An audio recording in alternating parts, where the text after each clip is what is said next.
സംഘികളും കൃസംഘികളും വളരെ വലിയ ദുഃഖത്തിലാണ്. കാരണം ഇന്നലെ രാത്രി കൊണ്ട് ഇറാൻ പടമാകുമെന്നാണ് അവർ കരുതിയിരുന്നത്. കാരണം ഡൊണാൾഡ് ട്രംപിന്റെ പ്രഖ്യാപനം ഇന്നലെ രാത്രിയോടുകൂടി ശക്തമായ ആക്രമണം ഇറാന് നേരെ അഴിച്ചുവിടുമെന്നായിരുന്നു.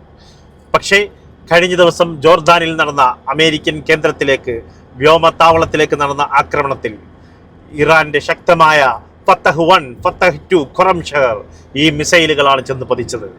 അമേരിക്കയുടെ F-35, X-16, F-15 മുതലായ അത്യാധുനിക വിമാനങ്ങളാണ് തകർന്നു പോയത്. അതുകൊണ്ട് തന്നെ അമേരിക്കക്ക് മനസ്സിലായി ശക്തമായ മിസൈലുകൾ ഇറാന്റെ കയ്യിലുണ്ട് എന്നുള്ളത്.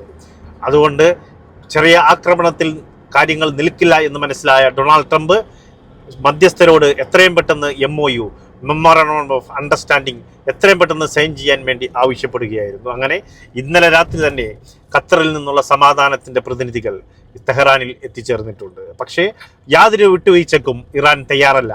ഞങ്ങൾക്ക് കഴിഞ്ഞ 40 ദിവസം കൊണ്ടുണ്ടായ യുദ്ധനഷ്ടം ഇന്ത്യൻ മണി 25 ലക്ഷം കോടി രൂപ നൽകണം. അതുകൂടാതെ ഞങ്ങളുടെ തടഞ്ഞു വച്ചിട്ടുള്ള ആസ്തികൾ 45 ലക്ഷം കോടി രൂപയുടെ അതും ഞങ്ങൾക്ക് വിട്ടുകിട്ടണം. അങ്ങനെയാണെങ്കിൽ മാത്രമാണ് ഞങ്ങൾ ഇപ്പോൾ ഹോർമുസ് തുറന്നു നൽകുകയുള്ളൂ. ഹോർമുസ് ഞങ്ങൾ നിരുപാധികം തുറക്കുകയുമില്ല. ഞങ്ങളുടെ കൺട്രോളിൽ, ഞങ്ങളുടെ കസ്റ്റഡിയിലായിരിക്കും ഞങ്ങൾ തുറക്കുക. അമേരിക്ക ഹോർമുസിന് പുറത്ത് നൽകിയിട്ടുള്ള ഇപ്പോഴത്തെ ബ്ലോക്കേഡ് പൂർണ്ണമായി അമേരിക്ക പിൻവലിക്കുകയും വേണം.